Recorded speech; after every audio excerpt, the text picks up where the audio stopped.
Bapak, Ibu, dan saudara-saudari yang terkasih dalam Tuhan Yesus Kristus. Tema hari ini adalah penyediaannya cukup.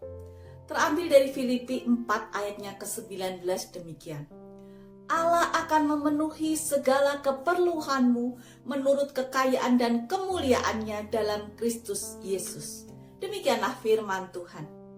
Pada suatu hari saya berjalan-jalan di sebuah taman kupu-kupu di sebuah negara. Saat itu saya mengamati, begitu banyak macam kupu-kupu dengan berbagai ukuran, warna-warninya, bentuknya begitu indah sekali. Di tempat itu, suhu dibuat sedemikian rupa.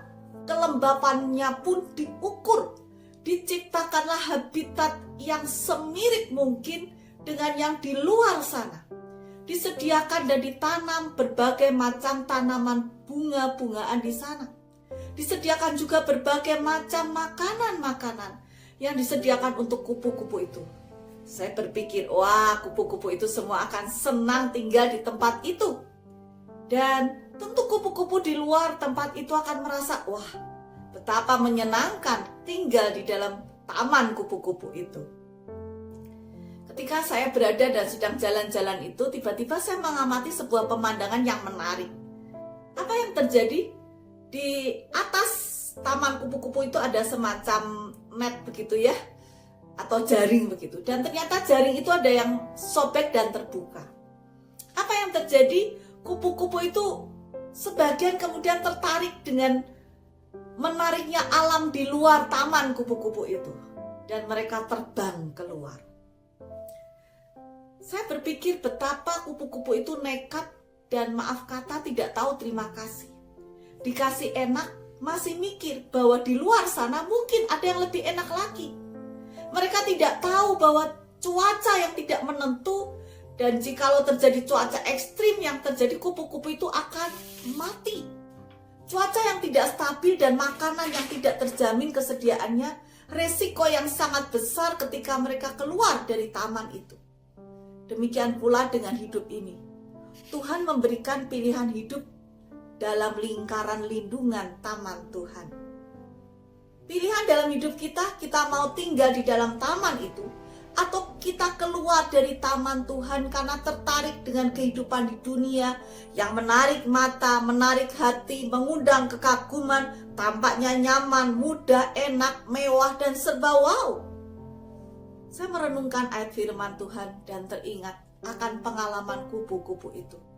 Saya juga teringat akan pengalaman saya masa lalu yang pernah menganggap bahwa hidup di dalam Tuhan itu serba tidak enak, kaku, serba diatur, serba ini tidak boleh, serba itu tidak boleh. Sepertinya kok alim-alim amat. Dan saya pernah berpikir, ketika masa muda saya, kalau urusan agama itu nanti aja dah. Kalau sudah mau mati saja baru terpikirkan itu soal agama. Dan saya kemudian berpikir kembali tentang menjadi kupu-kupu yang keluar dari taman. Dan saya mengandaikan sayalah kupu-kupu yang keluar dari taman itu. Kupu-kupu yang masa muda saya ada kupu-kupu yang nekat, kupu-kupu yang tidak tahu terima kasih, kupu-kupu yang bodoh. Sekarang saya berpikir, kenapa tidak dari dulu saya hidup dalam taman Tuhan dengan jaminan dan perlindungan dari Tuhan, dengan damai sejahtera dari Tuhan, belajar berkata cukup dengan jaminan dari Tuhan. Saya mau seperti kupu-kupu dalam taman itu. Jadi bagaimana dengan hari-hari kita, dengan berbagai kebutuhan kita? Tuhan sesungguhnya Bapa kita yang di surga yang sangat baik, yang sudah menyediakan segala yang kita butuhkan. Kita bisa berkata semua kasih karunia Tuhan. Kita mensyukuri apa yang kita dapatkan dan kita bersyukur dalam pemeliharaannya, dalam kasih setianya yang tidak pernah berhenti.